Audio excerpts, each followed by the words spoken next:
Now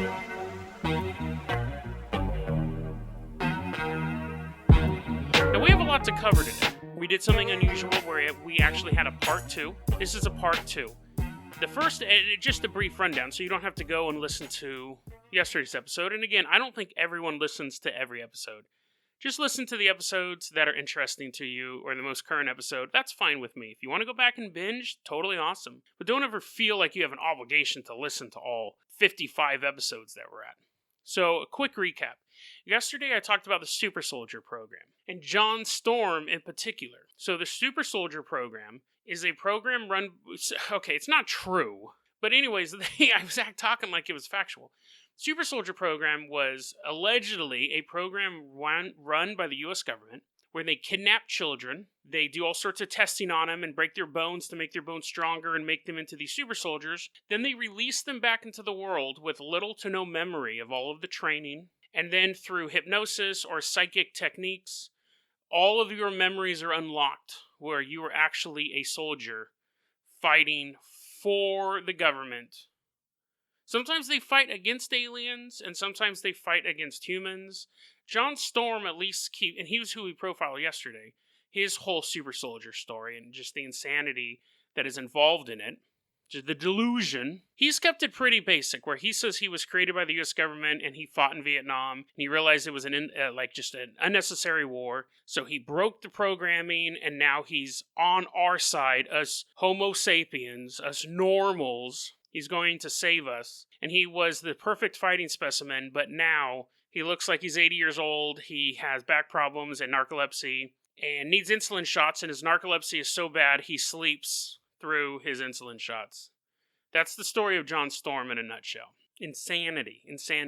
Oh, and he also knows Peter Parker, the Spider-Man. He completely is like, oh yeah, I know Peter Parker. He's a black guy, and he has the powers of Spider-Man.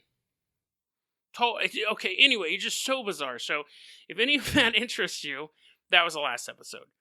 But I wanted to cover that because a big part of the super soldier community is paranoia. So these people were created by the government. And like I said, some of them believe that they were created by the government to fight aliens. One guy was talking about how he remembers psychically sniping aliens in Afghanistan. Other ones say that they float around in the astral realm and they meet aliens, and they're like, we are one of the 151 races that live on your planet, and blah, blah, blah, blah, blah. And I almost kind of have to gloss over that insanity, because it gets even weirder. So the problem is that they believe the government created them. So they're incredibly hostile and paranoid towards the government, and by extension, any authority figures. Mostly like psychologists and psychiatry, obviously, the medical profession.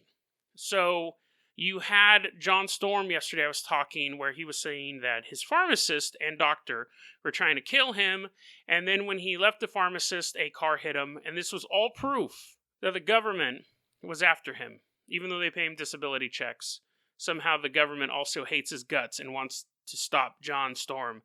No update on Spider-Man, though. No update on whether or not the government's after Spider-Man. But anyways, let's get into today's story. Okay, so let's talk about Max Spiers. Now, Max Spiers was a conspiracy theorist who in 2016 died. That's really the only details that we can confirm. Everything else seems to be up for grabs. He was in Poland to be at a conference to speak about him being a super soldier. And he was a big conspiracy theorist. He believed in the Fourth Reich. He believed there was a secret city underneath London and LA that controlled people's minds. He believed that, the Bushes were reptiles and the reptilian overlords and all these crazy conspiracies and things like that. And he was a super soldier created by the U.S. government. Or British government, maybe. I don't know. Reptiles. It's reptiles all the way down. Anyways, he goes to Poland to be in this conference. He dies. Original report, he had black liquid on his lips. That report later became, he had 2 liters of black liquid. He was soaked in this mysterious black liquid. There are reports that he was kidnapped by a satanic cult, drugged, put in a coma for 2 days, allowed to go home, died later. There are reports that at the scene of his death, when the police and the coroner were still investigating his death, the police and the coroner left. And a satanic cult came in, called up his mother, and performed rituals over his body. If some of these details are sounding a little far-fetched, it's probably because they're completely made up. I don't think he was kidnapped by a cult. Let's take it apart one by one. Let's do this relatively quickly because it's an irritating story for me on multiple levels. But we'll get to the key point of it. But anyway, so let's say that you're the evil Illuminati and this guy has information you want. You're able to kidnap him to a cult compound in the middle of Poland. You put him in a coma for 2 days. You take him home. But Jason, they wanted us to find the body because it would send a message to other conspiracy theorists. No, it wouldn't. Him disappearing would be far more terrifying to anyone investigating conspiracies than finding him on his buddy's couch in Poland. Far more terrifying, because then your imagination would run, is he like some sex slave in Saudi Arabia? Is he in a red room somewhere? They found his body. Apparently the satanic cult kidnapped him, was successful in that, drugged him, was successful in that, took him home, dropped him off on a couch, dies a couple days later. That's according to the girlfriend. The mother says that as the police were still investigating his murder at the house, cult members were in the house, and they were saying satanic, horrible rituals. I'm going to read these to you, and you're going to be shocked that the media could even report such satanic phrases. Check these out. Put milk by his side. Get garlic and put flowers and put vinegar. Oh my God, I can't believe I just read those out loud. This house is now haunted. 100%. According to his mother, those are satanic phrases. She said it sounded like rituals going on, some sort of satanic rituals. I don't mean to mock a mother who lost her child, but I think there's two things going on. One, she's just as delusional as her son was, and she believed he was a super soldier, created by the aliens, and yet will destroy the aliens. Or it's all about money, book deals, PayPals, GoFundMes. Because even today, the story is that the British government took his cell phone and his laptop, and when they gave it back to the lawyer and her, the mother, they were wiped. They were wiped clean. What does that mean? That's not a legal term. It's not even a technical term. Is the desktop wiped clean? Is the hard drive reformatted? You know, if someone got my mom's laptop and she turned it on and it said, "Would you like to install Windows 10?" She's going to know immediately that the computer was actually reformatted. She's going to be like, there was nothing on it at all. Nothing on it at all. If they gave it back to her and it had the folder that said Dead Rabbit Radio is missing, she'd never know. She would never know. If you are the secret Illuminati reptilian overlords and you I feel really heartless talking trash about this dead kid, but I think it's important. If they have control of that laptop and it has information on it that will be completely detrimental to the reptilian overlord alien plan, they're going to either conveniently lose the laptop, conveniently destroy the laptop, and they'll just tell the mother, well, we accidentally lost it in our evidence locker, or remove the files they need removed. I don't see the point of simply wiping it clean and then handing it back to somebody who's obviously going to know it's wiped clean. I think she's making these details up. I think that they're making these details up. And I actually have something that leans in that direction. The original report that the friend made that I found online was that Max Spiers did not have 2 liters of liquid covering his body. He had a black liquid coming out of his mouth. The story evolved to be covered in 2 liters of black liquid. If you walked into someone's house and they had a little bit of black liquid on their mouth, you would not mistake that for 2 liters. And the same thing, you would not mistake 2 liters for a little bit of black liquid on your mouth. The stories are changing, the stories are morphing, they're becoming more and more dire. There are reports, I'll include the link, and people say, well, maybe it wasn't the mother posting this, you never know online. But there are reports that the mother initially never even reported the text message, I should say, where he tweeted her and says, "Mom, if something happens, investigate." In the early reports, that wasn't even reported. That got reported later. So it seems like the story has become more overly dramatic as time has gone on. What is most likely in this situation, and this is where it ties back to John Storm and it ties back to the Super Soldier program, is that he had medical problems. He had an opioid addiction that had become a heroin addiction. At the time, it is believed he was clean of heroin. However, he says that he was kidnapped and taken to a cult, and he was given drugs, and he was asleep for 2 days. And truth be told, if I had a history of cheating on my wife, and my story was I got kidnapped and taken to a brothel, and I banged like 50 women, but it was totally against my will, and I only came twice.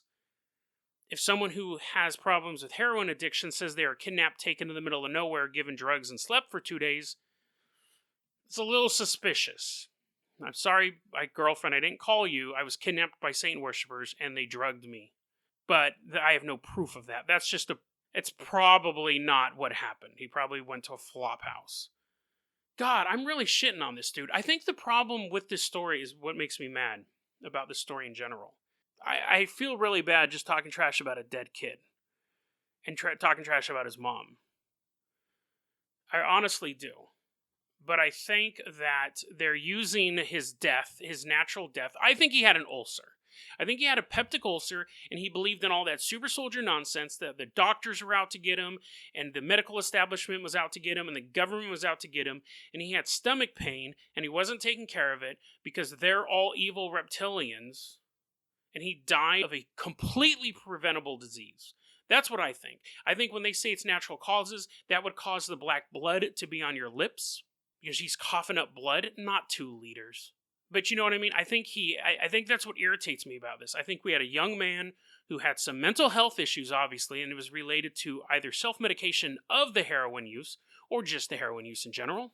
He had a mom that obviously seems to promote that. She encourages that lifestyle, that super soldier stuff. Dude, if I was walking around talking that I was a super soldier, my mom would slap the shit out of me. And especially if I died, she wouldn't say, oh, no, he was really a super soldier. The mom, I think, kept that delusion going. She obviously has a similar delusion that the world is out to get these people for seeking out the truth.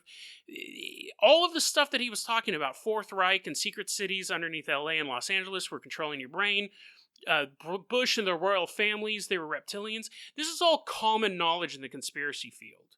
And the fact that the Sun British newspaper, is publishing this stuff should tell you it's nonsense, because if it was true, the Sun would never publish it. Oh, no, he was working on another story, connecting the Illuminati and powerful people and celebrities. There's 1,000 websites about that.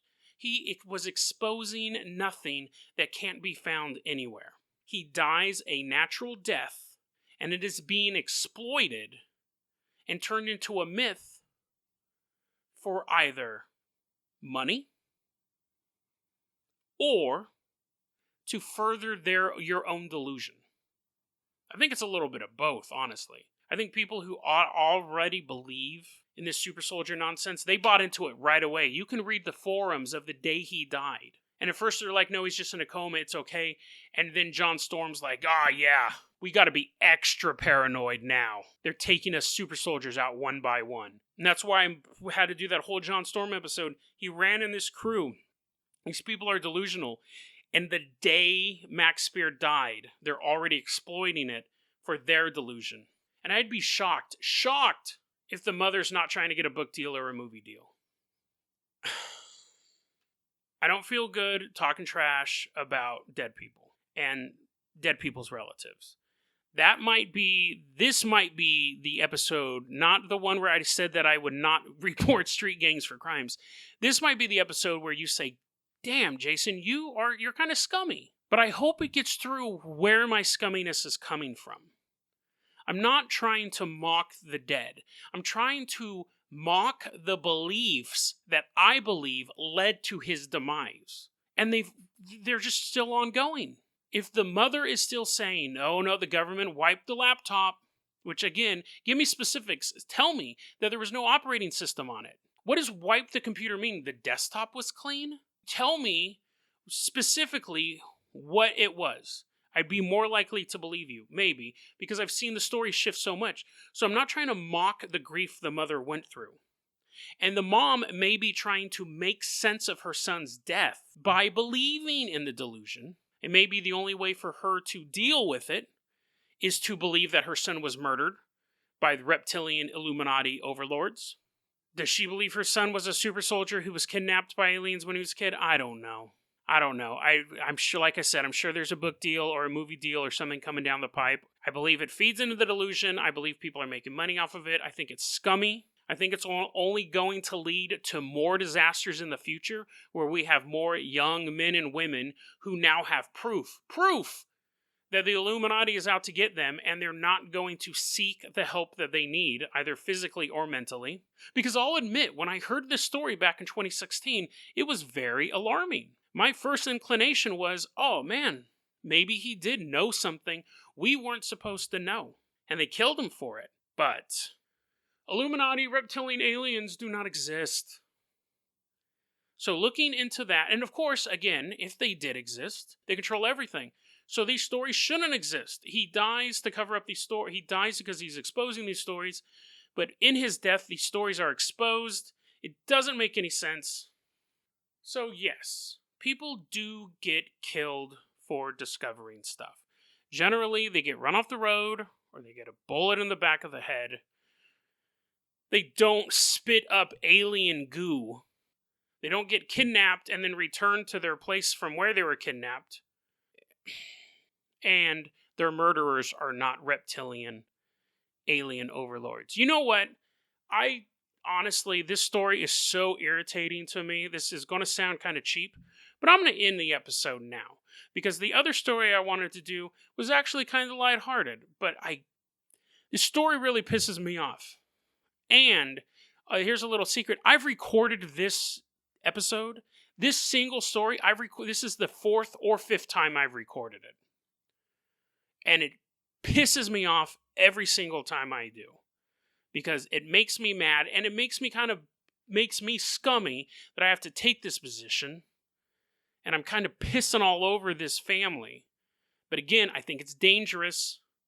I talk about cults like sun gazing and we laugh. But I think this stuff is dangerous because it feeds into a delusion that makes people not seek mental health or physical health. If you believed your doctor, you know what? I'm done.